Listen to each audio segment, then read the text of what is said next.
Bonjour à tous et bienvenue sur ma chaîne. Alors aujourd'hui, on nous reçoit, donc Nico et Benjamin nous reçoivent dans leur maison du bien-être et du sport, c'est ça, je me trompe pas? Non, j'ai inversé, ouais. Sport et du bien-être, ouais, voilà, j'ai improvisé. Avant ça, tu peux t'abonner à la chaîne si tu veux en cliquant en dessous. Tu peux cliquer également sur la petite cloche qui te permettra de recevoir directement les notifications quand j'aurai des nouvelles vidéos. Donc Nico, bonjour. Benjamin. Bonjour. Alors avant de commencer, pour les personnes qui ne vous connaissent pas, est-ce que vous pouvez brièvement vous présenter, s'il vous plaît?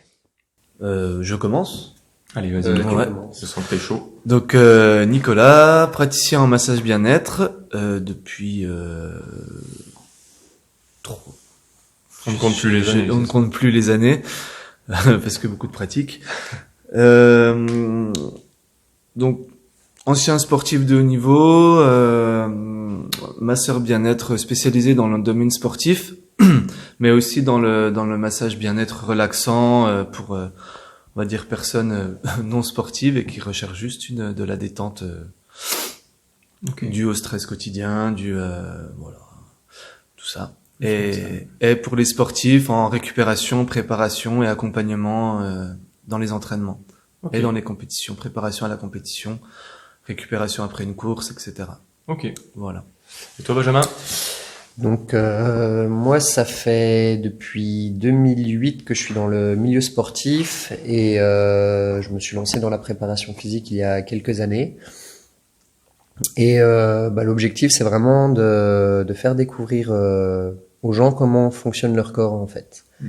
Donc que ça soit au niveau du bien-être ou au niveau de la performance sportive, on adapte les exercices, on va chercher un peu plus loin en fonction de l'envie du client aussi. D'accord. Tout simplement. Ça marche. Et vous vous connaissez depuis longtemps Depuis longtemps. Pareil, on compte plus les années.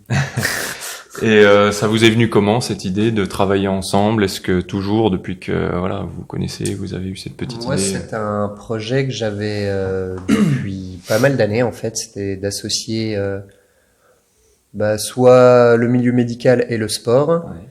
Et j'en avais parlé à Nicolas et du coup il a eu cette idée justement de se reconvertir dans le massage et puis de développer ce projet en fait. Donc c'est lui qui a porté tout le projet depuis le début et puis quand même ouais.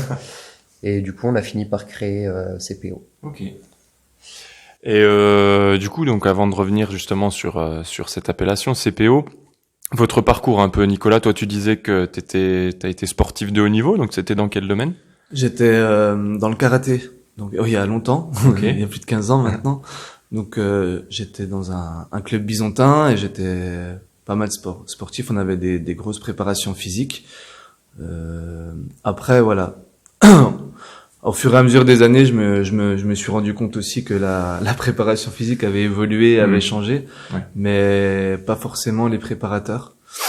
Donc voilà, et notamment dans les salles de sport aussi, on se rend compte qu'il y a beaucoup de retard par rapport à plein de choses et surtout il y a beaucoup de salles qui poussent sans coach. Oui. Oui. Et ça c'est un gros problème et du coup nous on voulait aussi se rapprocher de ça de l'humain et puis de l'échange et surtout que les personnes ne se blessent plus quand elles reprennent ou elles prennent un sport. Et voilà, moi c'est toute cette évolution là et surtout et on commence dès l'adolescence parce que moi j'ai été sportif jusqu'à mes 16 ans. Enfin, je suis encore sportif, faut pas. Mais dans un autre sport où il n'y a pas de compétition et du coup, c'est vrai que c'est dès l'adolescence que ça commence à travailler au niveau de la préparation et au niveau de la récupération aussi. Et c'est vrai que la récupération, c'est très peu ancré dans la mentalité des sportifs et même des non sportifs, des personnes des sédentaires, on va dire. Mais c'est pourtant super important. Ouais, que ça soit de bouger ou de récupérer après avoir bougé et de prendre soin de soi, en fait, c'est vraiment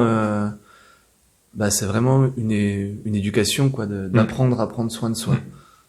C'est bien justement que vous soyez là pour vous occuper de ça, d'allier un petit peu sport, bien-être, comme l'indique votre appellation. Donc toi, Benjamin, t'es plutôt axé sur l'activité physique et Nicolas, lui, plutôt axé sur le massage bien-être. Ouais, du coup. c'est ça. On a bien réparti Les tâches. les tâches, exactement. Après, moi, je pratique également le massage du sportif parce que je trouve que c'est important de mettre ça en place aussi au sein d'un coaching.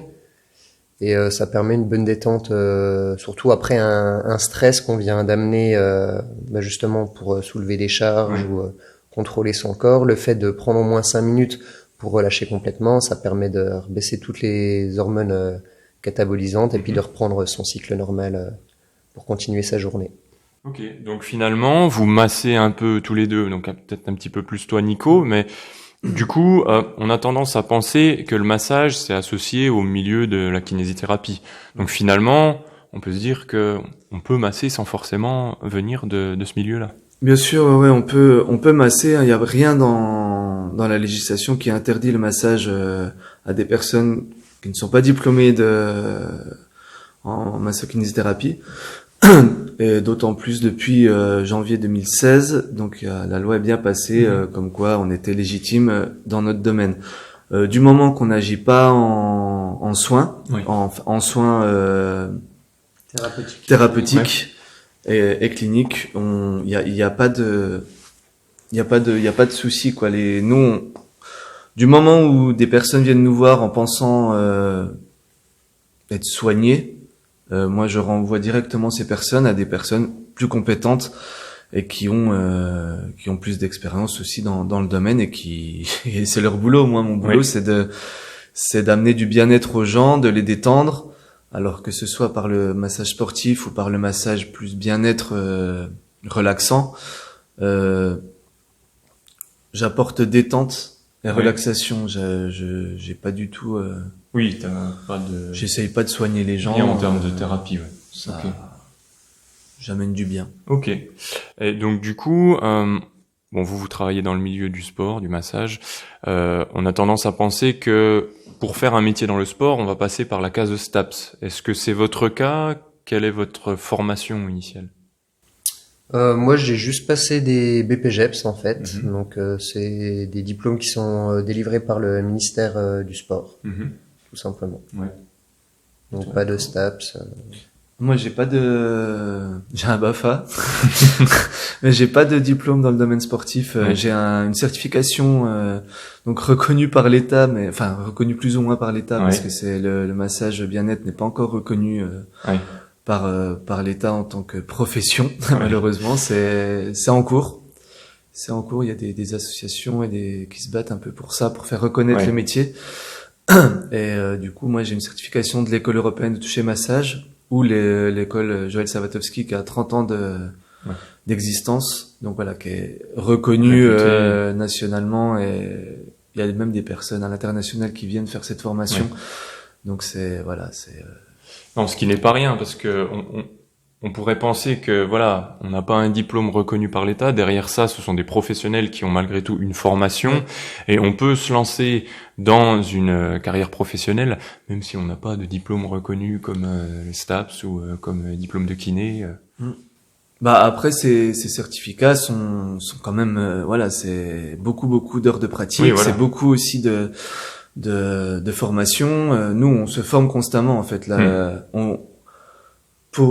Moi je parle pour moi, mais je pense que pour Benjamin c'est pareil. Du moment qu'on arrête de se former, on meurt un peu dans le métier aussi, parce que c'est en constante évolution. Donc si on arrête de suivre le courant et de suivre l'évolution, parce que tous les jours il y a des nouvelles découvertes aussi, que ça soit dans la préparation physique ou que ça soit dans le massage, on découvre des choses, des nouvelles techniques, des nouvelles des nouvelles choses à apporter pour les clients aussi, parce que nous on est des outils afin de s'adapter justement aux clients.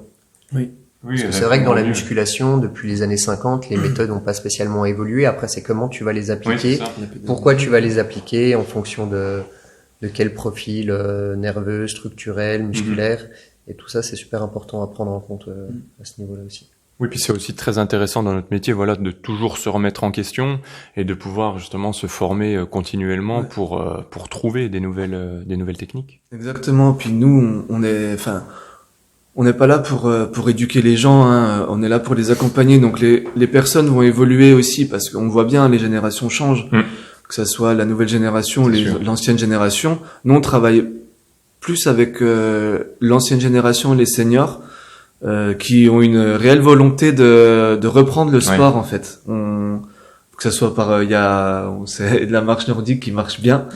Tu connais bien mal, le sujet. Mais même tous les sports, la gym senior, la gym douce, l'équilibre mémoire, des choses comme ça, on voit vraiment ça commence à prendre un petit peu de l'ampleur. Puis il y a un engouement derrière. Et c'est bien. Mais c'est sûr. après, faut que ça soit bien fait. C'est sûr. Il y a, voilà, nous, on n'est pas on veut pas faire une salle où on va ouvrir à des cours à 30, 40 personnes. On veut toujours rester aussi dans l'individuel, même si on propose des cours collectifs depuis 1 mois maintenant, parce que les cours individuels sont quand même assez onéreux hein, pour tout le monde ne peut pas avoir accès à ça, et on aimerait aussi toucher un peu toute catégorie. Donc du coup, on a ouvert des cours collectifs, mais en petits groupes de jusqu'à 6-8 personnes, ce qui nous permet d'avoir une approche aussi individualisée et personnalisée sur la préparation physique et sur la reprise du sport. D'accord. Pour pas se blesser, reprise du sport sans douleur, etc., sans se blesser. Ok. Et du coup, est-ce que vous pouvez nous détailler exactement ce que veut dire CPO, parce que ça parle peut-être pas forcément aux gens qui... CPO, c'est tout simplement capacité physique et optimisation. Donc c'est ce qu'on cherche à développer. Oui, tout ce qui est capacité, ça peut être en force, la capacité de se mouvoir plus facilement aussi, donc la mobilité. Le physique, évidemment, quand on se muscle, on travaille sur le physique. Pareil, on rejoint aussi la performance, la santé, le bien-être physique. Et optimisation, c'est tout simplement optimiser les techniques pour atteindre ce but le plus rapidement possible, toujours en respectant le corps. Oui, d'où l'intérêt, comme vous le disiez tout à l'heure, de se former finalement continuellement, parce que comme ça évolue à une vitesse folle dans le milieu sportif, et apparemment vous le faites tout le temps, donc c'est super intéressant de s'adresser à vous. Tu disais donc t'as fait un petit aparté sur le public senior plutôt. Est-ce que vous pouvez nous dire justement à quel type de public vous vous adressez? Est-ce qu'il y a que les seniors ou les sportifs aussi? Vous nous avez dit. À partir de quel âge on peut s'adresser à vous? Alors pour le coaching, sous coaching ou massage, c'est à partir de 16 ans, je dirais. Oui, généralement c'est là qu'on fait les prises en charge, ouais. C'est après pour les massages, moi je préfère que les personnes soient majeures, sauf vraiment si c'est dans un cadre sportif. Là c'est différent puisque on peut amener de la récupération aussi aux ados qui sont en sport-études ou des choses comme ça. Après pour les massages, je préfère travailler avec des majeurs, des personnes majeures. Il y a des masseurs et masseuses qui travaillent avec les enfants et avec les bébés aussi notamment qui font très bien. Donc moi je laisse chacun son domaine aussi. Et puis en coaching, ça nous arrivait de travailler avec des adolescents aussi en sport-études. Donc on va de 16 ans à jusqu'à 99 ans. Quoi. Voilà.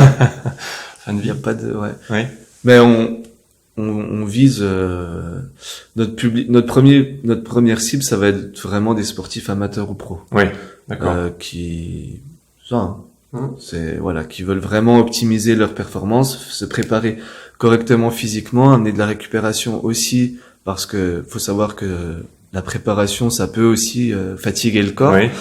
Et de récupérer derrière est quand même super important dans l'entraînement, hein, c'est primordial. D'accord. Et moi je m'en suis rendu compte, hein, j'accompagne certains sportifs et la récupération fonctionne très bien dans les résultats.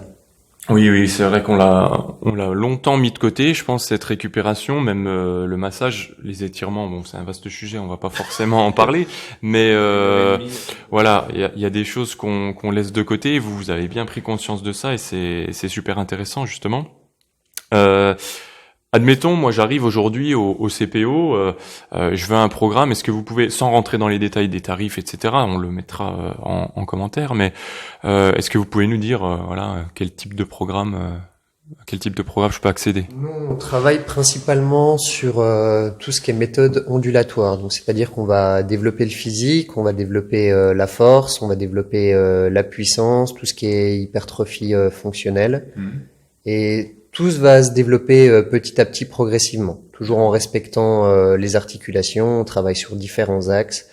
Et on fait des programmations pour les personnes aussi sur 2, 3 à 4 séances par semaine. D'accord, ouais. Et en dehors de ça, les gens qui viennent généralement, ils viennent faire leurs séances pour se défouler un petit peu, pour justement travailler énormément sur la posture. On utilise beaucoup les mouvements de musculation en fait pour corriger les postures. Donc tous ceux qui travaillent énormément assis, qui font beaucoup de routes et tout ça, ils ressentent quand même un bien-être à court terme, rapidement, et ouais, pour le coup ça devient un peu comme une drogue. En fait, quand on a goûté un corps sans douleur, le fait de plus faire ce qu'il faut pour l'entretenir quand on n'a pas le temps, bah on se dit ah ouais, j'étais quand même bien quand j'avais pas mal, quoi. Ouais, non mais c'est clair. Et du coup, un programme de ce type-là, combien de temps il va durer?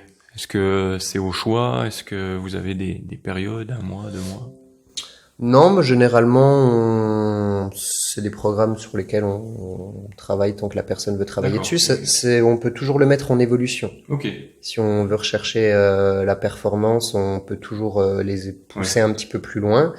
Si on recherche juste le bien-être, notre but aussi, c'est justement, donc on disait de pas éduquer les gens sur certaines choses, mais les éduquer à savoir pourquoi ils font ces choses-là. En fait, c'est super important. Le but aussi, c'est pouvoir de les rendre autonomes.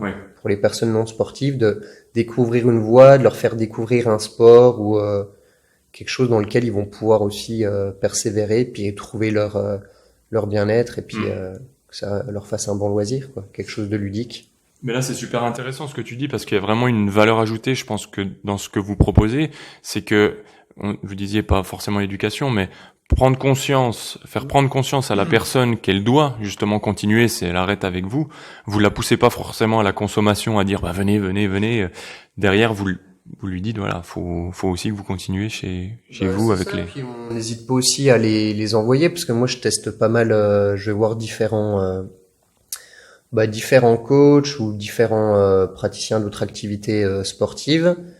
Et j'essaie de prendre aussi des coachings individuels avec eux pour voir à peu près quelle est leur façon de penser, quelle est leur vision de la chose, et ce qui me permet aussi de rediriger les clients s'ils veulent quelque chose que moi je peux pas spécialement donner, quoi. D'accord. Oui, vous travaillez, vous avez vraiment un réseau qui vous permet de travailler en partenariat. C'est pas parce qu'on est coach qu'on doit justement être en concurrence, alors qu'on peut vraiment tous développer le sport de manière tout le monde a des visions différentes, tout le monde va aller voir tel ou tel coach, tel ou tel prof, parce que ça correspond beaucoup plus à ce qu'elle attend en fait.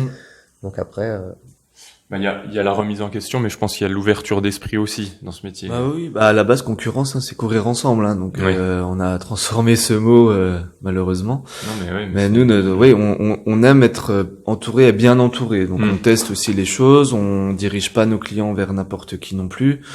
Et donc voilà, et comme certaines personnes vont nous envoyer aussi des clients, donc c'est des échanges.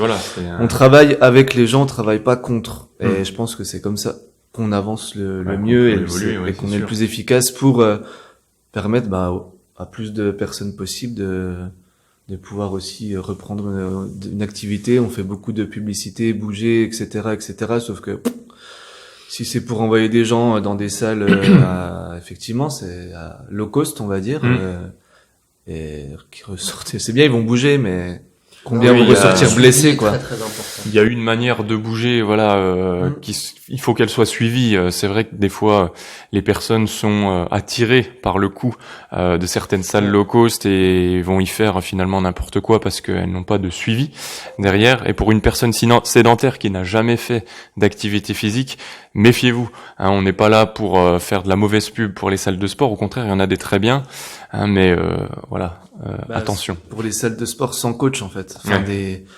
Moi, je trouve ça dangereux. Après, moi, je me demande des fois.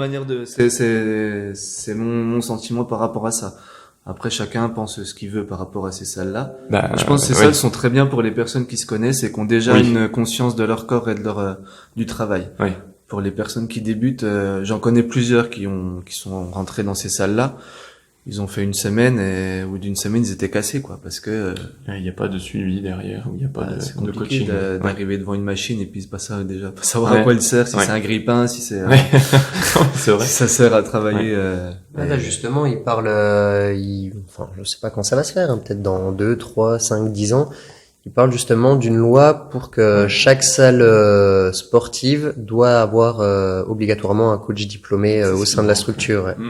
Ouais, c'est ce qui manque aujourd'hui, hein. C'est ce qu'on constate, et c'est vraiment dommage. Mais bon, après, ça vous permet aussi de récupérer peut-être certaines personnes qui ont pris conscience que c'était bien d'avoir un suivi. Oui. Bah après nous on est petit à notre échelle comparé Oui. à ces grosses salles hein. Oui bah c'est vrai. Vous faites autre chose, quoi, mais je pense que voilà, il faut pas forcément s'arrêter à un prix. Il faut regarder ce qu'il y a derrière avant de bien choisir ce qu'on va faire. Enfin, Oui. c'est mon avis. Je pense que c'est le vôtre aussi. Bah oui, non, on préfère regarder aussi au niveau de la qualité de ce qu'il y a derrière, même si après voilà, ça a un certain coût parce que derrière, comme j'expliquais, on est une petite entreprise aussi, hein, on a 2 ans d'existence et faut savoir qu'il y a beaucoup de charges quand on crée une entreprise sûr. et du coup on n'a pas vraiment le choix. On fait pas ça. C'est pas notre plus. On fait ça à temps plein. Oui. Et du coup, on trouve souvent des coachings ou des massages à 20 € de l'heure, 30 € de l'heure. Mais c'est des personnes qui sont là en complément de salaire. Oui. Nous, c'est notre métier. On se donne, on travaille beaucoup plus que 35 heures par semaine J'imagine. pour se former, pour proposer le meilleur aux gens et aux clients et ça a un coût et quand on y a goûté, on se rend compte que finalement ce coût est pas si élevé Oui. que ça. Oui, et puis sans forcément justifier le prix par rapport à ce que vous proposez, il y a un réel suivi personnalisé, individualisé. Chaque individu est différent, va réagir différemment à tes massages, va réagir différemment à la préparation physique que Benjamin va lui proposer.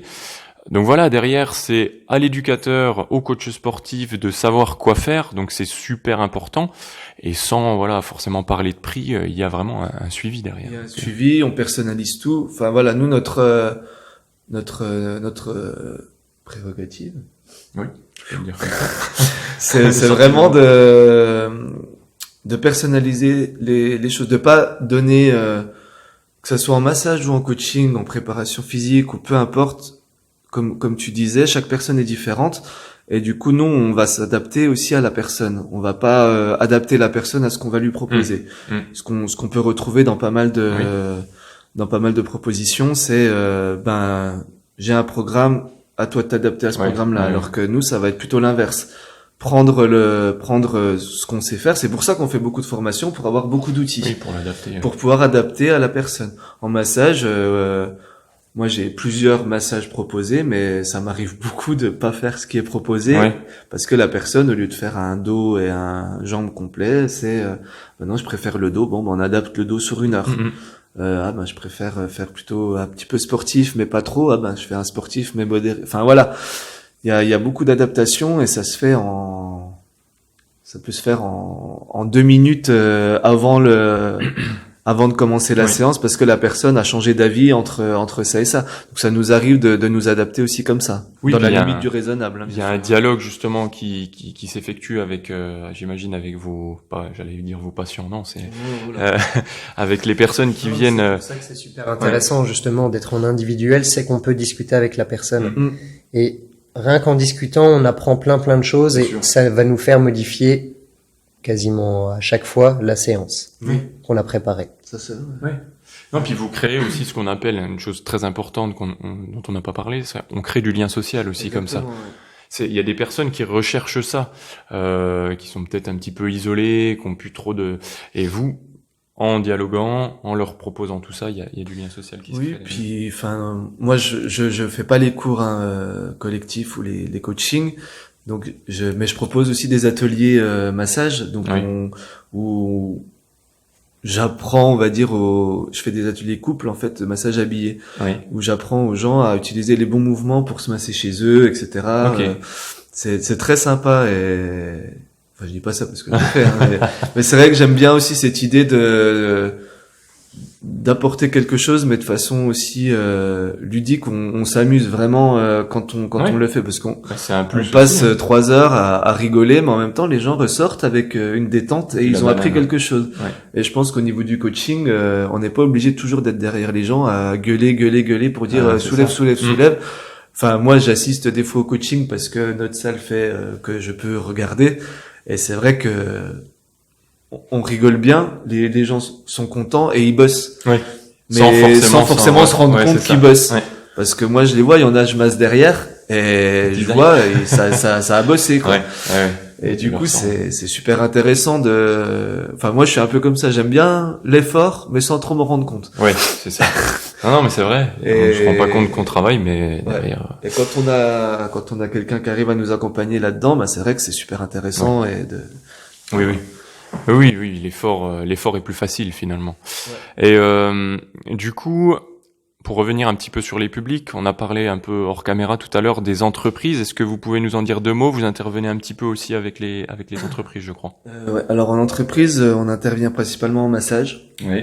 Donc en massage sur chaise ergonomique, donc ça reste un massage habillé, ce qui permet de pouvoir avoir son massage en costume, en bleu de travail, peu importe l'habit. Du coup, on intervient par rapport à l'amélioration de la qualité de vie au travail.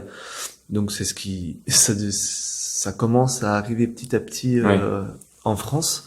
C'est un peu difficile à mettre en place, mais voilà, ça permet à la personne de travailler sur ce qu'on appelle les troubles musculo-squelettiques et les risques psychosociaux. Donc amener une détente, amener un relâchement par rapport au stress, parce que le travail qu'on soit bien ou pas dans son travail, on a toujours un stress. Et parce que le stress du travail peut amener du stress à la maison, le stress de la maison peut amener du stress au travail. Enfin voilà, il y a beaucoup de choses. Ça, c'est une grosse partie à parler, mais on va pas en parler là. Mais voilà, donc on intervient en entreprise. C'est des petits massages de 15-20 minutes selon la mise en place, et avec généralement une prise en charge de l'entreprise. Ouais. Donc et c'est plutôt, moi j'ai vu vraiment des bons résultats où les personnes m'attendent vraiment, j'y vais toutes les semaines, et ils m'attendent toutes les semaines parce que c'est leur moment aussi où c'est un temps pour soi, c'est pas une pause avec les autres, c'est pas une pause clope ou c'est une pause où on souffle, et il y en a qui dorment. Ouais, bah oui, ça peut aller très vite, j'imagine. Sieste et tout. Et c'est vrai que ça améliore ça va compenser aussi la posture assise qui tire beaucoup sur le dos. Ça va amener pas mal de choses positives. Et il y a une augmentation aussi de la productivité qui a été prouvée suite à des études. Alors il y a des études du MEDEF et de Goodwill, enfin des structures comme ça qui ont fait des études d'une augmentation de la productivité de 7 à 9%, je crois, par rapport à une entreprise où tous les salariés sont stressés, où il y a du présentéisme. Donc c'est quelqu'un de présent mais qui travaille pas. Oui. Et ça, il y en a beaucoup. Dans les entreprises, il y en a beaucoup qui surfent sur Internet, machin. Oui. Et du coup, nous, on essaie de travailler là-dessus, mais c'est pas que par le massage. Il y a aussi, on propose des cours de stretching, de réveil musculaire, des choses comme ça. Besoin d'espace, donc plus difficile à mettre en place. C'est ça. Mais ça c'est la qualité de vie au travail, c'est encore je pense que c'est un autre sujet. Voilà, on pourrait en faire tout, et je reviendrai peut-être d'ailleurs pour faire ce type de sujet, mais c'est vrai que le sport en entreprise, c'est quelque chose qui est encore, on va pas dire méconnu parce que ça arrive un petit peu en France, mais par rapport à certains pays plus développés comme les États-Unis par exemple, ou les pays nordiques, où ils ont vraiment compris ça, il y a un réel intérêt derrière pour la productivité. Exactement. Et un salarié malade coûte plus cher finalement qu'un salarié en bonne santé, donc ou comme un sportif blessé aussi. Voilà, exactement. On est toujours dans la même problématique, donc c'est intéressant de prendre conscience de ça. Messieurs, je crois qu'on a fait un peu le tour. Est-ce que vous avez quelque chose à rajouter Juste un petit, si je peux me permettre. Par rapport aux cours collectifs, juste un petit mot, là on a mis en place ça il y a un mois. On propose pas des cours de Zumba ou de choses comme ça, c'est vraiment un peu plus particulier dans le sens où on va faire des cours de stretching, de mobilité, des circuits training aussi en petits groupes et aussi gym senior, gym douce. Voilà, des choses avec une approche un peu yoga, pilates, mélange de plein de choses comme ça qui permettent de faire du sport encore une fois sans se blesser et avec des bonnes postures. Et on propose des portes ouvertes en fait du 24 au 28 juin pour venir découvrir ces différentes activités. Donc il y a vous retrouverez le programme sur le site internet. Tout sur le site, ouais. Voilà, sur le site internet, sur la page Facebook, il y a le programme déjà qui est en place, donc vous pouvez déjà venir faire une séance d'essai sans problème. Puis après venir pendant les portes ouvertes. Bien sûr. Et il y a toujours les massages et les coachings aussi individuels qui sont en place. C'est sur rendez-vous, donc du lundi au samedi sur rendez-vous. Le week-end, ça peut être difficile parce qu'on fait pas mal d'événements aussi sportifs. Ouais, vous êtes partout. En masse en événements sportifs aussi, donc et culturels. Donc voilà. Oui, je pense que les gens de la région ou même de Besançon, si vous n'avez jamais vu Benjamin et Nicolas, c'est que vous ne sortez pas. Honnêtement, ils sont partout. On essaye d'être présent dans pas mal d'endroits, pour essayer de faire connaître aussi notre structure et notre manière de penser, de travailler autour du sport et du bien-être. Ouais. Et toi, Benjamin, tu avais quelque chose à rajouter?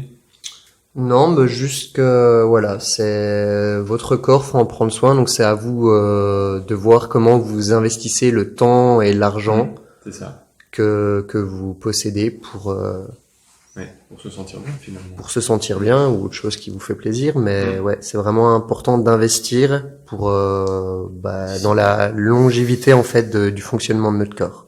Alors moi, c'est vrai que dans mon métier, on compare souvent le prix. Si on parle un peu de prix, le prix des paquets de cigarettes d'une personne fumeuse qu'elle investit dans le mois par rapport au prix d'un investissement sportif. Alors vous faites le comparatif, vous faites le calcul, c'est vite vu. Donc il y a une manière de penser, il y a tout un cheminement qui doit se faire quand on est dans une démarche de remise en forme, de rééducation musculaire, etc. Il y a tout ça à prendre en compte. Donc réfléchissez bien. En tout cas, les garçons, je vous remercie pour cette interview. Je mettrai donc en lien sur cette vidéo le lien de votre site internet, la page Facebook, les contacts. Et en tout cas, n'oubliez pas, vous voulez changer, alors à vous de bouger.